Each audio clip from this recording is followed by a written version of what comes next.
আসসালামু আলাইকুম দর্শক বন্ধুরা, কেমন আছেন সবাই? নিশ্চয়ই ভালো আছেন। চলে আসলাম আপনাদের মাঝে গরুর যে কার্পেটগুলো নিয়ে আসছিলাম, সেই গরুর কার্পেটগুলো কমপ্লিট করে দিলাম।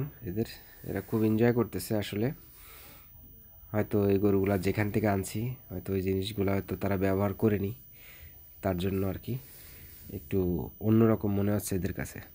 তাই ভাবলাম আর কি যে মনে হয় এরা এই প্রথম মনে হয় কার্পেটে ব্যবহার করতেছে। তো যাই হোক, কার্পেটগুলো নিয়ে আসছি, নিয়ে এসে সুন্দর মতো বিছাই দিলাম। প্রথম তো একটু ছুটাছুটি লাফালাফি করবে, তারপরে যে ঠিক হয়ে যাবে ইনশাল্লাহ। আসলে ঠান্ডা অলরেডি পড়ে গেছে। অন্য জায়গার অবস্থা কেমন তা জানি না, তবে মোটামুটি শীত আর কি। তবে এই ঠান্ডাতে গরুর যদি ঠান্ডা লেগে যায়, নিউমোনিয়া একবার হয়ে গেলে কিন্তু এতে ট্রিটমেন্ট দিয়ে ভালো করতে কিন্তু অনেকটা ব্যয়বহুল। তো আশা করব যাদের গরু আছে, সেটা একটা হোক দুইটা হোক যে কয়টাই হোক না কেন, ঠান্ডার প্রতি একটু নজর দিবেন যাতে ঠান্ডা লেগে না যায়। আসলে এদের ঠান্ডাটা লাগে কিন্তু পায়ের তলা থেকে। উপরে ঠান্ডাটা এদের অতটা বেশি ক্ষতিগ্রস্ত করতে পারে না, যেটা কিনা পায়ের তলা থেকে আসে, ফ্লোর থেকে। তো ফ্লোরের ঠান্ডাটাই হলো মেন ঠান্ডা। উপরে এদের গায়ে সবসময়ের জন্য শীতের ভিতরেও হাত দিয়ে দেখবেন যে এদের শরীরের তাপমাত্রা কিন্তু ভালোই থাকে মোটামুটি, কিন্তু এদের ফ্লোরের যে ঠান্ডাটা ওইটাই হলো মেন ঠান্ডা।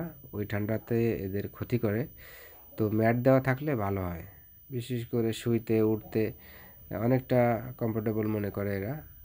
ঠ্যাং হাত পা ছেড়ে দিয়ে ঘুমাচ্ছে ভাই, ভালো লাগতেছে আসলে। নিশ্চয় কি বলবো, অনেকটা ভালো লাগতেছে ভাই গরুগুলার মানে রেস্ট দেখে। কারণ ম্যাট আনার পরে এরা খুব এনজয় করতেছে আর কি। যাক, ভালো লাগলো। আর একটা ত্রিপল আনছি ওই সামনে দিয়ে দেওয়ার জন্য, ওটাও আমি আপনাদেরকে দেখাবো। তো যাই হোক, আগে গরুগুলো শুয়ে আছে আর কি, এই অবস্থাগুলো ভিডিও করলাম, দেখালাম। আর বাইরে রোদ। যাই হোক, এই হচ্ছে ত্রিপল।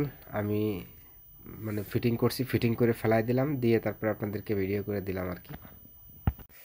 যাই হোক, আসলে এই ভিডিওটা করলাম, কেমন লাগছে আপনাদের অবশ্যই জানাবেন। আর যারা ফ্যাটেলিং খামার করতে চান, ঘাস নাই, কোনো টেনশন নাই ভাই, খড় দিয়ে আপনারা ফ্যাটেলিং খামার করতে পারেন। ঘাসের প্রয়োজন একমাত্র গাভী গরুর জন্য, ফ্যাটেলিং গরুর জন্য ঘাস না হলেও চলে। তো যারা ফ্যাটেলিং করতে চান, গরু মোটা তাজা করতে চান, করতে পারেন ইনশাল্লাহ। 90 দিনের প্রজেক্ট করতে পারেন, অল্প সময়ে আপনারা প্রফিট পাবেন। লম্বা টাইম গরু পুষলে ধৈর্যহারা হয়ে যেতে হয়, অনেক সময় নতুন খামারিদের মন নষ্ট হয়ে যায়, লম্বা টাইম প্রসেস।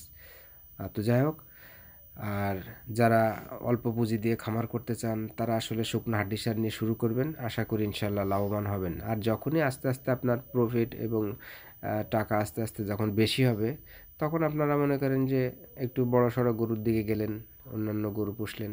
কিন্তু শুরুটা করবেন ইনশাল্লাহ আশা করি যে শুকনো হাড্ডি সার 45, 50, 55-র ভিতরে কিনবেন। ইনশাল্লাহ 1.5 মাস, 2 মাস, 3 মাস খাওয়াবেন, 15-20 হাজার টাকা খরচ করবেন। ইনশাল্লাহ গরু প্রতি 25-30 হাজার টাকা রাখা কোনো ব্যাপার হবে না ইনশাল্লাহ। ভালো থাকবেন সবাই, আসলে সাথে থাকবেন, নতুন নতুন ভিডিও পাবেন। এমনকি আমার গাড়লের খামার ভিডিও দিব। আমার প্রবাসী কৃষি চ্যানেল আছে, অবশ্যই চ্যানেলটিতে একটু ঘুরে আসবেন। আমার ওর ভিতরে সব গাড়লের ভিডিও আছে। চলো, ভালো থাকবেন সবাই। আসসালামু আলাইকুম।